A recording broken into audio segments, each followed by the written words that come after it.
Boundless is a 2018 game published by Square Enix that they seem to be having a difficult time even giving away. I found it an humble choice, but it's not even one of the games you choose. It's one of the ones that just kind of shows up there. They just kind of like slip it in your cart and they tell you already paid for it. So Boundless at the beginning was about being a Minecraft server, but as time went on, 2 years later, it became about being an empty Minecraft server.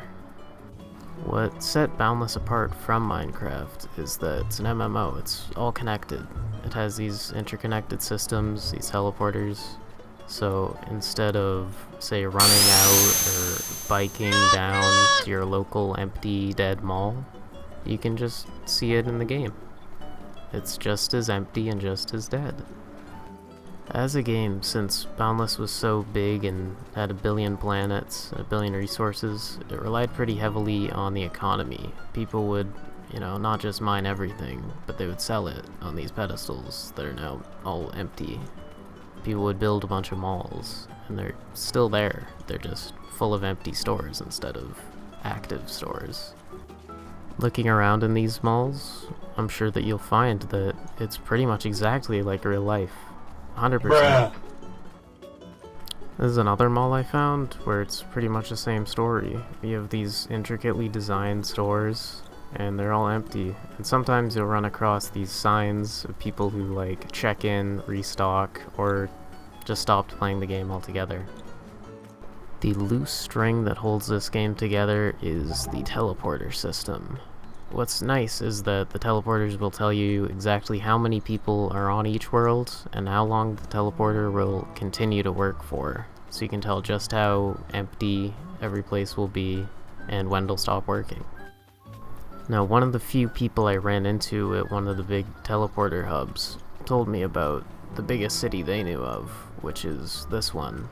And you can see it's very intricately designed, but from looking around here I found that it most likely was built by only a few people.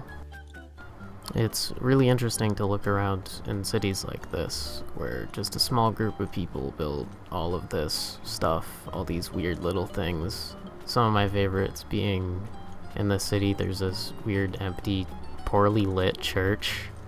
There's also this really strange Rock and Roll Hall of Fame. I don't know what the idea was behind this, but I kinda love it. It's so weird to see this new kinda trendy game with all these old head songs and bands in it. It's just really weird to kinda match up Steely Dan and this weird Minecraft clone. It's very endearing. I'd recommend it.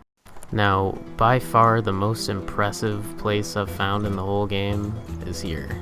This is a huge base with so many huge towers and these huge floating objects in the sky.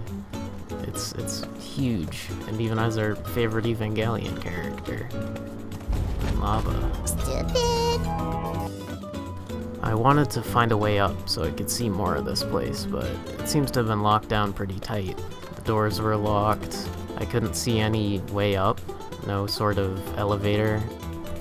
I spent a long time looking around this place, just looking for any sort of entrance. And little did I know I was walking by one half the time, but it was nice to look around. People spent a lot of time making this place, mining all the resources or buying them, because this game doesn't have a creative mode. Someone went and got all these things. That's kind of insane to me. But they still built all of this. Huge base. And it is notably unfinished, but it's still extremely impressive. Now, after looking around for way too long, I realized you could just swim through the gold-looking things. They're honey. My brain's broken! It took me a full hour to figure that out. It was really painful, but I finally made it to the top.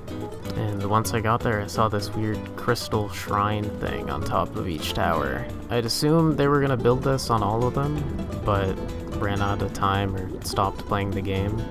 But I wanted to see what the top of that was like, for really the ultimate view. And so I swam up and I eventually got there.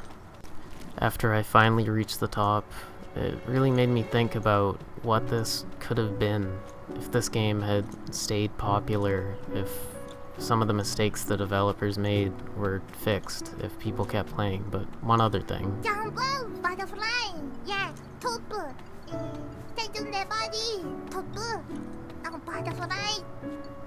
Well, I did at the end jump off, but it seems like most of the player base did too. And it made me think of the reviews that the game had, just about these empty cities. It made me think about how much this game probably meant to a lot of people, and when they decided to finally stop playing after building all of these huge things, these creations they must have put so much time into, like this 100% perfect and accurate recreation of Japan.